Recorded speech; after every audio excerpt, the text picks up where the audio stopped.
মৃতদেহ আমরা গত কয়েকদিনে উদ্ধার করেছি গত 5 মাসের মধ্যে, এবং এছাড়াও আমাদের মডেল মসজিদের সামনে একটা মৃতদেহ উদ্ধার হয়। এই 6টি ঘটনায় জড়িত এক ব্যক্তিকে আমরা ইতিমধ্যে আইনের আওতায় নিয়ে এসেছি।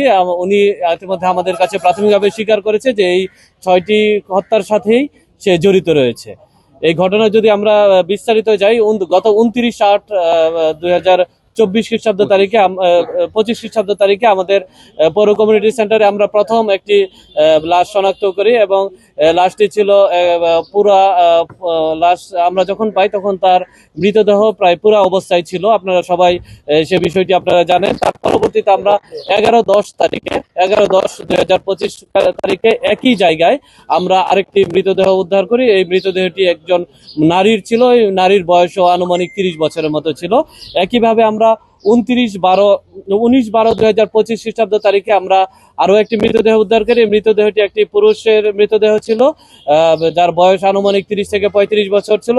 ওই মৃতদেহটিও পুরা অবস্থায় আমরা পাই, এবং গতকালকে আমরা সর্বশেষ 2টি মৃতদেহ উদ্ধার করি। একটি মৃতদেহের বয়স আনুমানিক 13 থেকে 15 বছর মতো হবে, এবং আরেকটি মৃতদেহ পুরুষের, তার বয়স আনুমানিক 20 থেকে 25 বছর হবে।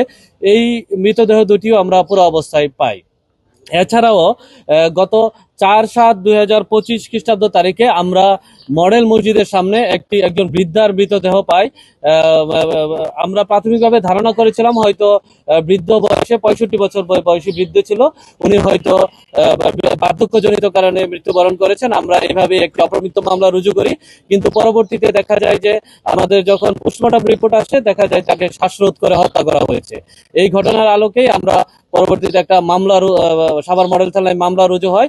এই পুরো 6টি ঘটনায় আমাদের সাভার মডেল থানায় 6টি মামলা রুজু করা হয়েছে, এবং আমরা মামলা প্রতিটি ঘটনার পরই আমরা মূলত তদন্ত করতে থাকি। কিন্তু সবচেয়ে দুঃখজনক যে আমাদের যে বৃদ্ধ মহিলা ছাড়া, আসমা বেগম যার বয়স 65 বছর, উনি ছাড়া আর কারোই আমরা এখন পর্যন্ত পরিচয় শনাক্ত করতে পারিনি।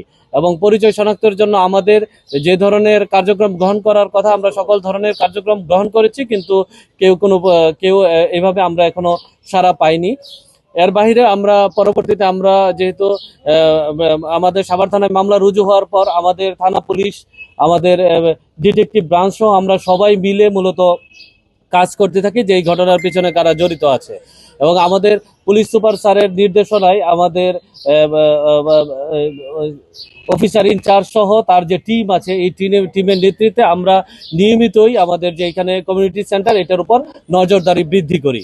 আপনারা জানবেন যে ইতিমধ্যে আমরা পৌর কমিউনিটি সেন্টার আমাদের পৌরসভার সহায়তায় আমরা পরিচ্ছন্ন করেছি, লাইটিং এর ব্যবস্থা করেছি, এবং কিছু সিসিটিভি ফুটেজ, সিসিটিভি ক্যামেরা আমরা ইতিমধ্যে স্থাপন করেছি।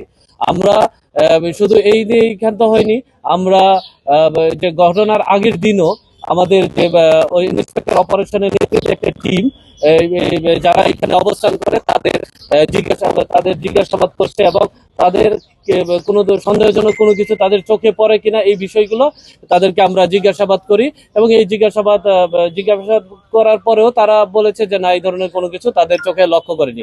কিন্তু দুর্ভাগ্যজনক, আমরা যাদের জিজ্ঞাসাবাদ করেছিলাম তাদের মধ্য থেকেই আমরা 18 তারিখ দুপুরবেলা, আপনারা জানেন যে দুপুরবেলা আমরা 2 জনের মৃতদেহ আমরা এখানে পাই।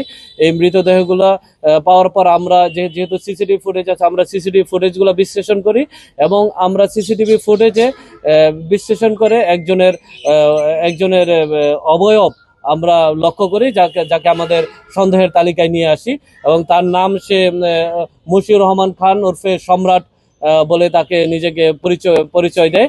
আমরা তাকে আমাদের হেফাজতে নিয়ে আসি। হেফাজতে আনার পর আমাদের যে টিম রয়েছে অফিসার ইনচার্জের নেতৃত্বে, এবং এখানে সবার সার্কেল অফিসার হচ্ছে, সার্কেল অফিসার ইনচার্জ, ইন্সপেক্টর তদন্ত অপারেশন সহ আমাদের সকলেই আমরা ইন্টেন্সিভলি তাকে জিজ্ঞাসাবাদ করি।